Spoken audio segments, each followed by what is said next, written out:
The Investigators of Arkham Horror, Lucius Galloway, the Poet, by Carrie Harris, narrated by Todd Menesses. Arkham! Next stop is Arkham! The conductor's forceful yell cut through the din of the slowing train. Lucius Galloway stood from the cramped coach seat, slung his battered satchel over one shoulder, and tried to maintain his composure. No matter how agitated he might feel, he wore good manners like a suit of armor, insulating him against the world. He'd been many things over the years, ad man, teacher, poet, academic, but no matter what hat he wore, he'd found that a quiet voice spoke louder than any shout. The conductor pushed past him without a word, belt jingling. Rude, but some people were like that. They judged folks based on superficial nonsense instead of the core. For the first time in his 60-plus years, Lou believed in souls. He'd seen things that haunted him. But as the train rattled to a stop, he put the entire Harvard mess out of his mind. All that mattered now was Rudy. Lucius made his way across the crowded platform, clutching a letter in his sweating hand. He'd memorized the brief lines, but still clung to it like a talisman, as if the words of his beloved would sweep away the demons that still haunted him. The world is bigger even than we'd imagined. Come join us, and you'll see. Rudy.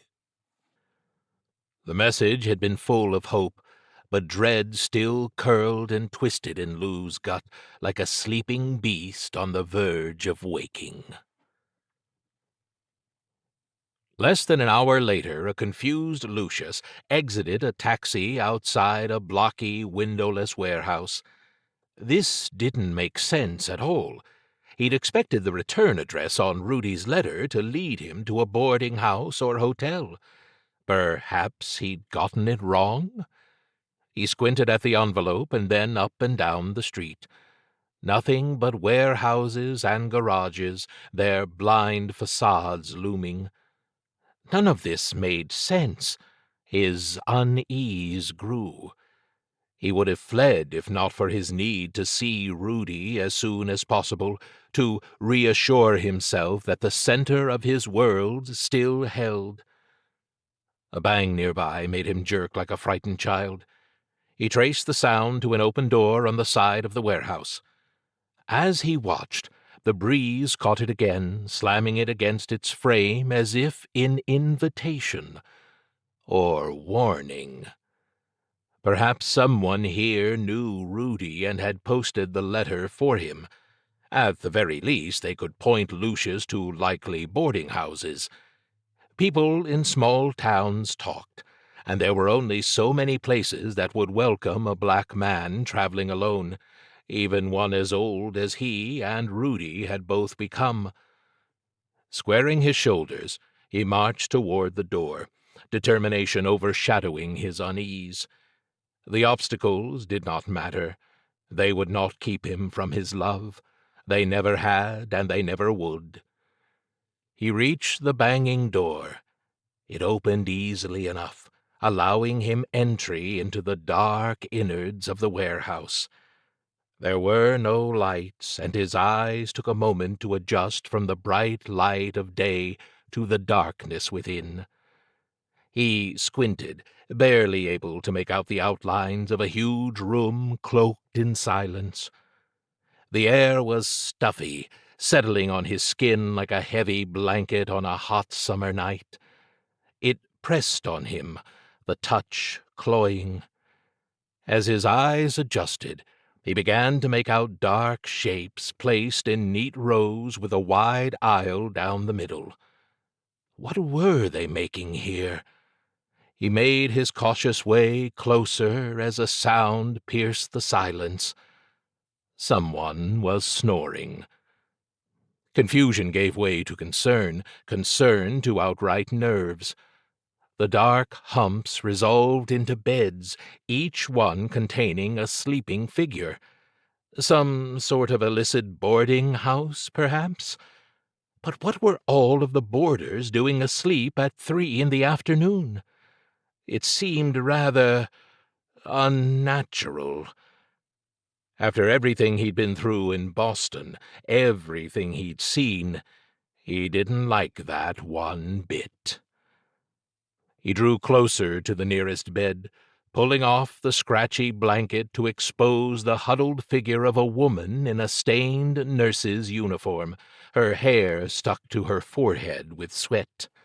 He put a hand to her forehead and snatched it back as she murmured restlessly, "Burning hot." Was this some sort of sick ward? Some sort of tubing snaked from her arm up to the wall behind her? He covered his mouth with his jacket, hoping that he hadn't caught something. At his age, he couldn't afford that. Then again, neither could Rudy. Worry chilled his blood as he moved on to the next bed, leaning down to peer into the sleeping face. A teenage boy, rail-thin and gangly. His throat tightened with worry as he moved from bed to bed, torn between desperation to find Rudy and a wild hope that he was far away from here, safe and sound. But Rudy was at the end of the row. Lou knew the shape of his shoulders in the night without even needing to remove the blanket. His partner had always slept prettily, cheek pillowed on folded hands like a praying child.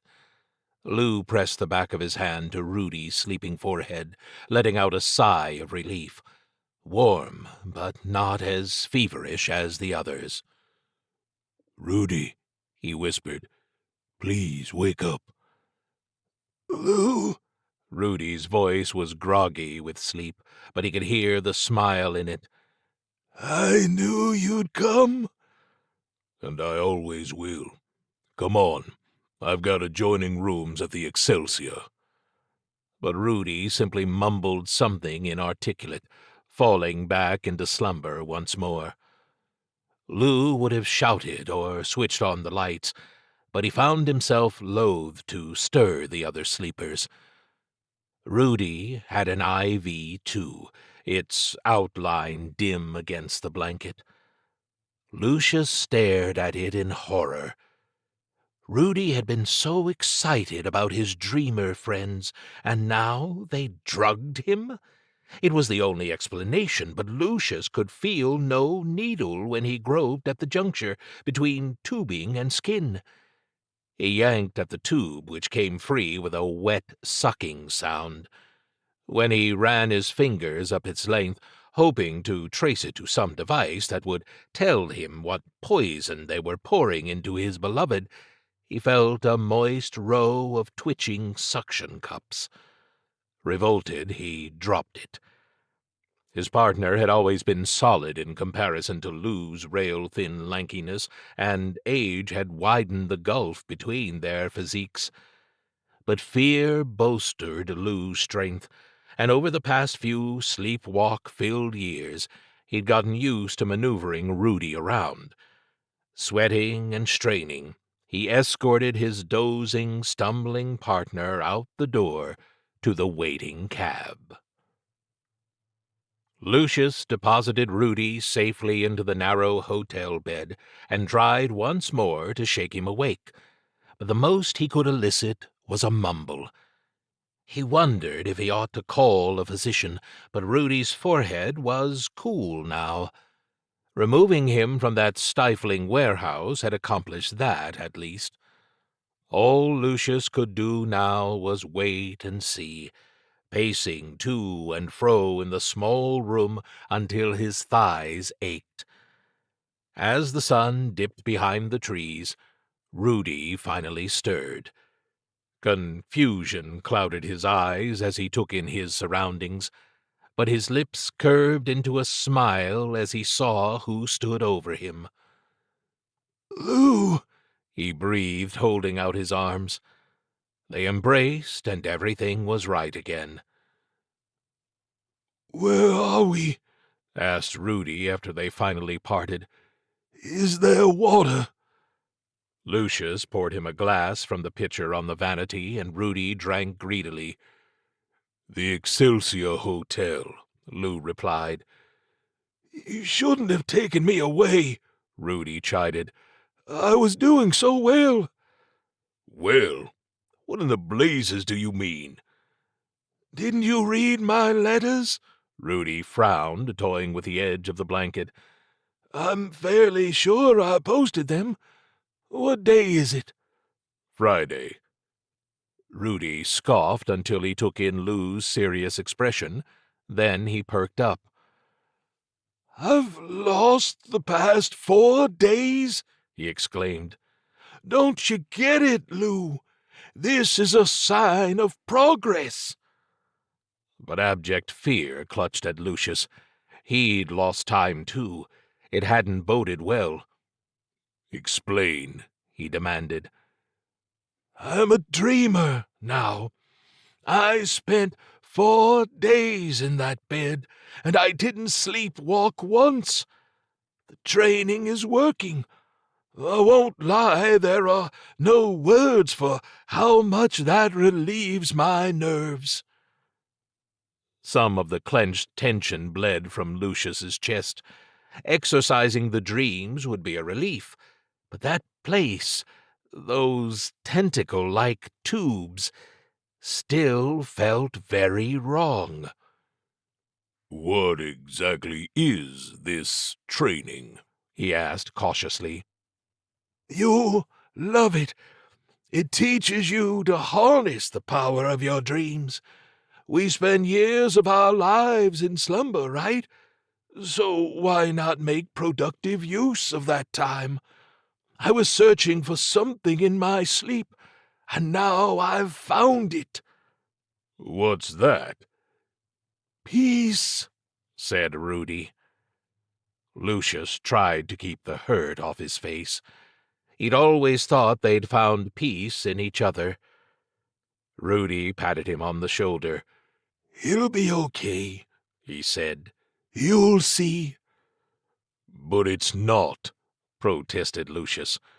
Nothing is okay. The world is not what I thought. If we don't do something, I worry we could lose it. Lose what? Everything, said Lucius. Rudy clucked his tongue. That's my Lucius, always carrying the weight of the world on his shoulders. Come, Monbo, you'll need sleep. It will feel better in the morning, he said. Perhaps Rudy was right. Lucius nestled into his loving arms. For the first time in weeks he fell into a deep and restful slumber. Whatever happened, they would face it together. Lucius woke alone. For a moment he groped at the empty expanse on the other side of the bed. Rudy had slept all day. Of course he would have gotten up. But Lou found the adjoining room empty, too. There was no sign of his partner, save the water glass next to the bed. Heart-pounding, Lucius threw on his suit and checked the front desk. No messages. A kind lady there phoned the police for him. A few minutes later, a uniformed police officer entered the lobby. Lucius tried not to be dismayed at the officer's obvious youth. Dispatch must have sent the rookie to calm the hysterical old man, but Lucius was a wordsmith at heart. He would make this kid listen. Good morning, officer, he said. Thank you for coming so quickly. Lucius Galloway? I'm Tommy Muldoon, Officer Muldoon. You got a missing person to report? Well, it's a bit more complicated than that, and I'll admit that the story is a little outlandish. I'm listening. Lucius explained how Rudy's letters had led him to the warehouse, lingering on the strange details, the rows of sleeping bodies, the strange tubing, his inability to wake anyone. As he spoke, Muldoon's expression grew progressively tenser. "That's quite a story," he said. "Most people would say you're a nutter, but I prefer to keep an open mind. Let's take a look at your warehouse and figure it out from there." The warehouse was empty, its interior flooded with light from a row of windows along the back wall. Lucius stood near the banging door and gaped as Officer Muldoon scowled. "I should have known better than to believe such a crazy story," he said.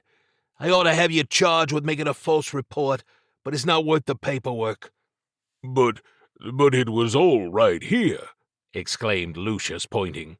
"Look, you can see where the dust on the ground has been disturbed, in lines just like I said."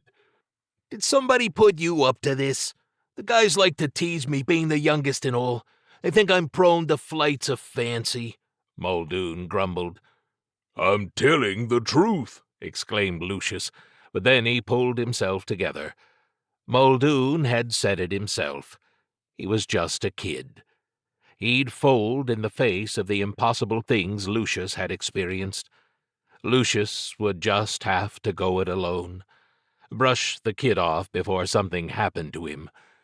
Maybe I just spooked myself, or it was all a dream. I'm sorry. I feel rather foolish the more I think of it." "Right," Muldoon said uncertainly. "Could have happened to anyone." "Well, I won't waste any more of your time. I'll find my way back. My apologies again, officer." Reluctantly, Muldoon let himself out. Alone, Lucius searched the room looking for something, anything, that might give him some clue as to what had happened here. He found a few dropped nuts and bolts that could have been from the beds and a scrap of fabric that may have been torn from a blanket, but they told him nothing. Then, in the corner where Rudy's bed had sat, he spotted a scrap of paper. He picked it up and unfolded it with shaking hands. In Rudy's distinctive looping script, it said, "See you soon." His lips firming, Lucius stuffed it into his pocket. He would find these dreamers and get Rudy back, or he would die trying. This audio recording is copyright Fantasy Flight Games 2025, all rights reserved. Produced and published by Aconite Books. For more from the universe of Arkham Horror, visit arkhamhorror.com. For more great audio fiction, subscribe to the Aconite Fiction Podcast.